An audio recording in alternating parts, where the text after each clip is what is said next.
With the weekend on KCHA, save your tears. Good morning, Kay Winkleman. Good morning, Chris Berg. Happy Tuesday. Happy last warm day for a little while anyway, right? Yeah, don't remind me. I know. It's kind of funny looking at the temperature today, of high of about 37 and the low tonight of 1 below. So that must be a pretty powerful cold front. That's kind of a big switcheroo. Yeah, it is. Anyway. And that could cause some sickness, colds, and all that stuff as we're dealing with. But today is Floyd County Medical Center Tuesday, and we've got Val Pickar. She's a registered nurse with Floyd County Medical Center. She is actually in the cardiac rehab and cardiac clinic department. Good morning, Val. Good morning. Happy New Year. Thank you. Time to start over and be all boosted for our natural immunities and being well this time of year, which is kind of a trek. So you're going to just kind of remind us about what basic things we can do to be well this year. Yes. So let's start with your 3 basic tips. Okay, so I'm going to start off real simple here. Basic tips, again, is just washing your hands often and correctly. That can be with soap and water and hand sanitizer, as we've all been using a lot recently. We can avoid nicotine, and that includes smoking, vaping, chewing tobacco, as well as limiting our caffeine and our alcohol intake. Okay, which are 3 basic things. Yes. To start a good New Year resolution. What about sleep? For we adults, that can be tricky. But what do you recommend? So research out there shows that adults should average about 7 hours a night, and teens, surprisingly, who think they only need a few hours of sleep, actually need about 8 to 10 hours of sleep. Yeah. I think you can relate to that, Kay. Yeah. Now, so Christmas vacation, that can easily be done because, of course, they can stay up till all the wee hours and sleep in. Correct. It's a shockeroonie when they have to go back to school after those 2 weeks and go, huh? Even on a long weekend like this weekend was. Yes, and actually that brings up a really good point too. So those 8 to 10 hours for teens and the 7 hours for adults is important, but truly what they're showing is the regularity in that sleep, meaning, so just because it's Friday night doesn't mean you should stay up till 3 a.m. and then sleep in on Saturday and Sunday. It's keeping that routine even on the weekends or on your long weekends, quote unquote. Mm-hmm. Learning to shut the screen off, and by that I mean electronic devices, 1 to 2 hours before bedtime. You'll often hear people say, oh, I fall asleep to the TV, or I check social media right before bed, and I may or not be guilty of that myself as well. But that can actually impair your sleeping quality. So you may be able to fall asleep, but that blue light really does affect your sleep. And getting your body trained for sleep, so coming up with a routine. For example, working with my kids on washing your face, brushing your teeth, and reading for just even 10 minutes before bed actually gets your mind set and trained, just like you would a pet or a child, on getting ready to fall asleep. Mm-hmm. And especially with the teens now, having that good routine of cleaning their faces and, as they're entering the teenage years. That's always good recommendations. Correct. We have, of course, entered a new year, New Year's resolutions. What about eating in a healthier manner? Sure. So meal planning is a really in-depth topic, but really just focusing on eating more plant foods, such as fruits and vegetables, and just keep it simple. I'm not going to say eat 3 servings a day. You need to see where you're at currently and just work on improving that. So if you're not eating any right now, start with 1 serving a day. Or if you are eating some, look at increasing it to 2. Just keep it simple, but also give yourself grace, right? If it's Friday and you're going to go out for lunch, maybe there are no vegetables that day. It's just improving and not being perfect. Okay.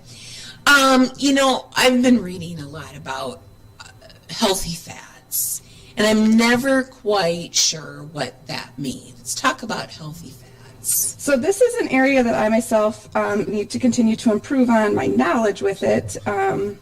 Kelly, our dietitian at the hospital, is much more knowledgeable in this area. But basically, you want to improve your healthy fats, quote unquote. Not all fats are bad for you. For example, like olive oil can be high in anti-inflammatories. And so that can help with our viruses and our bacteria that we might be fighting this illness season, but also helps with like your chronic illnesses on decreasing the anti-inflammatories that are in your body in general. And some of those chronic diseases that it can help with are heart disease and type 2 diabetes. Also, omega-3 fatty acids is another healthy fat to include in your meal planning. And two that I found that I could relate to would be salmon and chia seeds. So salmon is something you could make for your family meal, but then the chia seeds you could actually blend in like a smoothie. So on the go, easy snack even for your children. Okay, very good. We always talk about, or I hear about gut health and probiotics.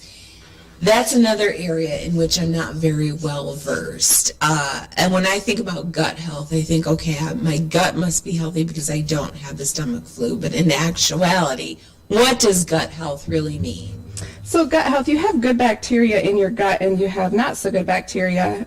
So a healthy bacteria to keep in your gut would be consuming yogurt, or even sauerkraut is another one. And more recently, this is... Not together, right? Well, you could. That would be a weird combination. But this has really hit the media right now with COVID. They're hearing a lot of people talk about increasing those probiotics in those fermented foods to keep you more healthy on a probiotic form, not just in a tablet. Okay. Of course, everybody talks about limiting sugar, which may or may not be the easiest thing in the world. What do you recommend? So I was really surprised when I was getting some tips ready for this, and we hear it a lot, and we even express it to our patients a lot at the hospital about limiting our added sugar. But truly, research shows no more than 2 tablespoons a day. Oh boy. Oh, no. Sometimes I think I might get that in my cereal. Well, that, or, if you splurge on a delicious coffee, not necessarily the coffee itself, but what maybe goes into the coffee. Correct. So, it brings back to what I said before about we're not shooting for perfection and getting down on yourself when you splurge on these things, but not making it a lifestyle, right? So maybe you have that coffee once a week, or maybe you reward yourself after you've had 5 vegetables for the day that you get this. Still treating yourself and enjoying life, but just learning to limit that in moderation. Okay. Speaking of moderation, and again, going back to the New Year's resolutions, what about exercise? What is a good way to start out? Sure. So this is really my strong point, being the cardiac rehab department coordinator at the hospital.